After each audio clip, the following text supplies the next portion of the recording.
श्री वृंदावन बिहारी लाल की जय। कुछ समय के लिए आंख बंद कर लीजिए, शांत होकर के ऐसा अनुभव करें कि हम भगवान के चरणों में ही पहुंच गए, उनके चरणों में शरणागत होकर के पड़े। शांत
जय जय श्री राधेश।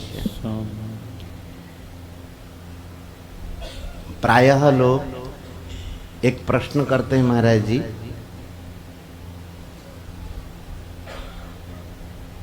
कि प्रारब्ध बड़ा है कि पुरुषार्थ बड़ा है? मतलब हम कर्म करें कि न करें। अन्य भाषा में कहे तो कुछ कहते हैं कर्म बड़ा है कि भाग्य बड़ा है, ऐसा भी कहते हैं।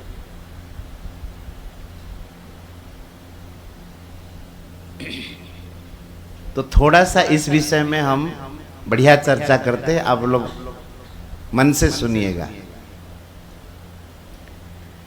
प्रारब्ध अथवा भाग्य जिसको कहते हैं, उसका अर्थ क्या है और वो कैसे बनता है? प्रकर्षेण आरब्ध इति प्रारब्ध, हमारे द्वारा किए गए कर्म जो कि क्रियमाण कर्म कहते हैं, माने किया गया हमारे से, और वही कर्म संचित खाता में चला जाता है, संचय हो जाता है। उन्हीं में से जो फल देने के लिए तैयार हो गया है, उसी को ही कहते हैं प्रारब्ध। अन्य भाषा में जिसको आप भाग्य भी कह सकते हैं। जैसे हम लोग कहते हैं ना, हमारे भाग्य में नहीं, ऐसा कहते लोगों को कहते हुए आप लोग सुने होंगे, हमारे भाग्य में नहीं। भाग्य बना कैसे, प्रारब्ध बना कैसे? अपने द्वारा किए गए कर्म पूर्व जन्मों में जो संचित खाते में चले गए, उनमें से जो फल देने के लिए तैयार हो चुके हैं, उसी को ही कहते हैं प्रारब्ध। और एक बात रही पुरुषार्थ। पुरुषार्थ का अर्थ होता है कुछ करने की शक्ति। दोनों बातों को ठीक से न समझने के कारण मनुष्य को लगता है कि ये प्रारब्ध बड़ा है या पुरुषार्थ बड़ा है। भगवान ने मनुष्य को पुरुषार्थ करने की शक्ति दी है।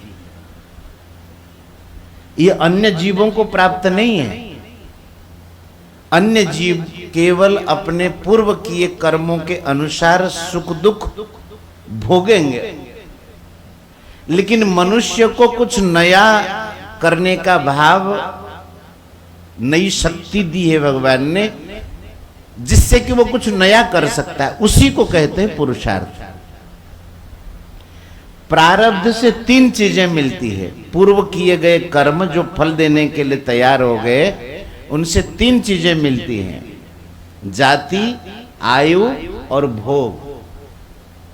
कहां जन्म होना है, कितनी आयु होनी है और कैसे सुख दुख परिस्थिति आएंगे, ये प्रारब्ध से सुनिश्चित है।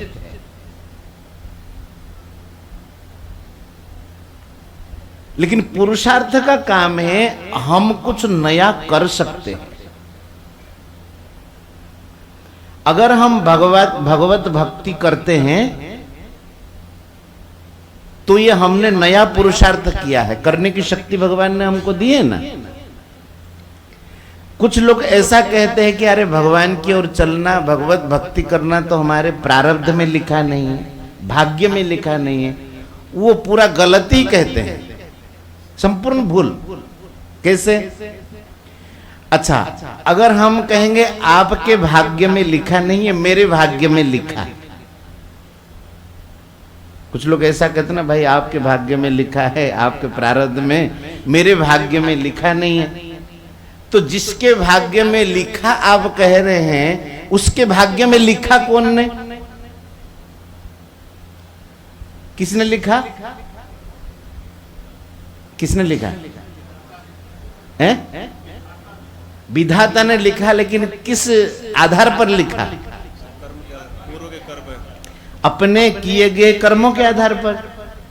तो जिसके भाग्य में लिखा है, कभी तो उन्होंने शुरुआत की होगी। जैसे आप कह रहे कि मेरे भाग्य में लिखा नहीं है, उसके भाग्य में लिखा। तो जिसके भाग्य में लिखा है आप कह रहे हैं, तो कभी ना कभी तो वो शुरू ही किया होगा। तो हमारे भाग्य में लिखा क्यों नहीं कि हमने शुरू नहीं किया? अच्छा, हम कहेंगे कब लिखेगा उसके भाग्य में?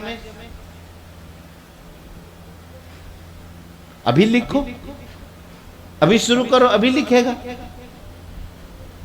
यही आदमी को समझ में बात नहीं आती है। पूर्व कर्मों से, प्रारब्ध से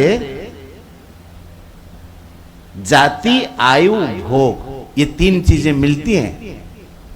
लेकिन भगवान ने हमें जो करने की शक्ति, जो पुरुषार्थ शक्ति दी है, हम उसमें स्वतंत्र हैं कि हम उसको भगवत भक्ति में, भजन में लगा सकें। और अगर हम लगा नहीं रहे हैं, भगवान की ओर नहीं चल रहे हैं, तो हम ये भूल कर रहे हैं।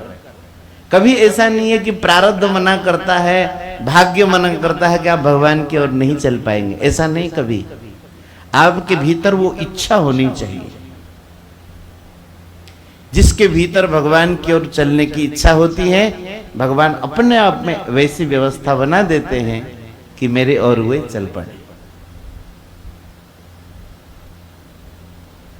अब इसके विषय में बहुत चर्चा की जा सकती है, लेकिन इतना ही बहुत है, थोड़ा ही समझ में आए।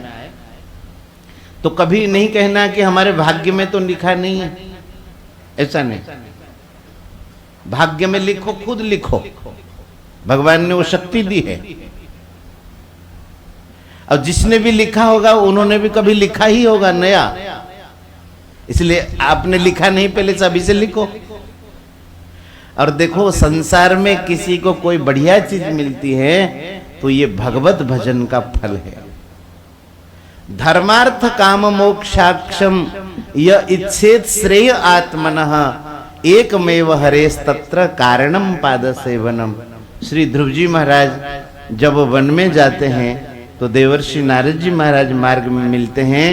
कहते हैं कि वत्स, धर्म अर्थ काम मोक्ष रूपी पुरुषार्थ किसी को अगर प्राप्त होता है तो उसका मेन प्रमुख जो कारण है वो भगवान की सेवा।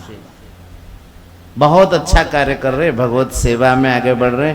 कुछ लोगों के मन में ऐसी धारणा है कि पहले हम भगवान का भजन नहीं करते थे तो बड़े सुख से थे, अब भजन कर रहे हैं तो दुख आ रहा। ये संपूर्ण मूर्खता का फल है। भगवत भजन करने वाले को कभी दुख आता है? कह हनुमंत विपत्ति प्रभु सोई, जब तब सुमिरन भजनन होई। विपत्ति उसी के ऊपर आता है जो भगवान का भजन नहीं करता है। भगवत भजन करने वाले के ऊपर विपत्ति लगता है कि विपत्ति आ गई है, लेकिन वो विपत्ति नहीं है, वो भगवत भजन में सहायक है। इसलिए कभी मन में ऐसे नहीं धारणा करना है कि, बल्कि घरों में अगर भगवत सेवा हो, नित्य कीर्तन हो, जितना भी अलाय वलाय है, विपत्ति है, सब दूर हो जाए।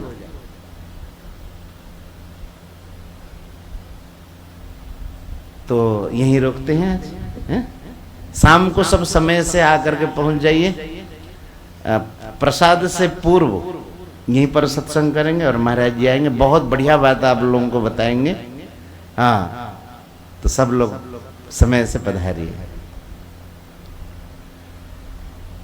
गोविंद जय जय गोपाल जय जय, गोविंद जय जय गोपाल जय जय, गोविंद जय जय गोपाल जय जय, गोविंद जय जय गोपाल जय जय। श्री राधा रमण प्यारो गोविंद जय जय, राधा रमण हरि गोविंद जय जय, राधा रमण हरि गोविंद जय जय, राधा रमण हरि गोविंद जय जय, गोविंद जय जय गोपाल जय जय, गोविंद जय जय गोपाल जय जय, गोविंद जय जय गोपाल जय जय,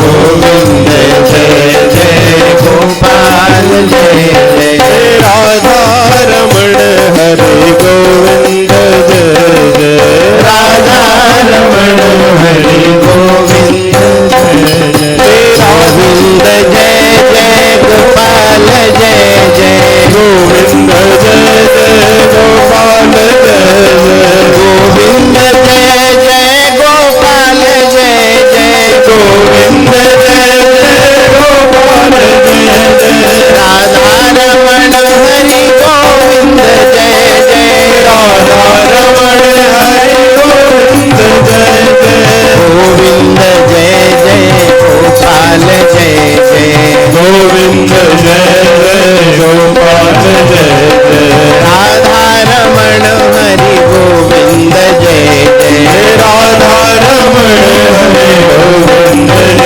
जय, राधा रमण हरि गोविंद जय जय, राधा रमण हरि गोविंद जय जय, वृंदावन बिहारी लाल की जय, राधा रानी की जय, यमुने रस महारानी की जय, श्री वृंदावन धाम की जय, सब संत भक्तन की जय, जय जय श्री राधे श्याम।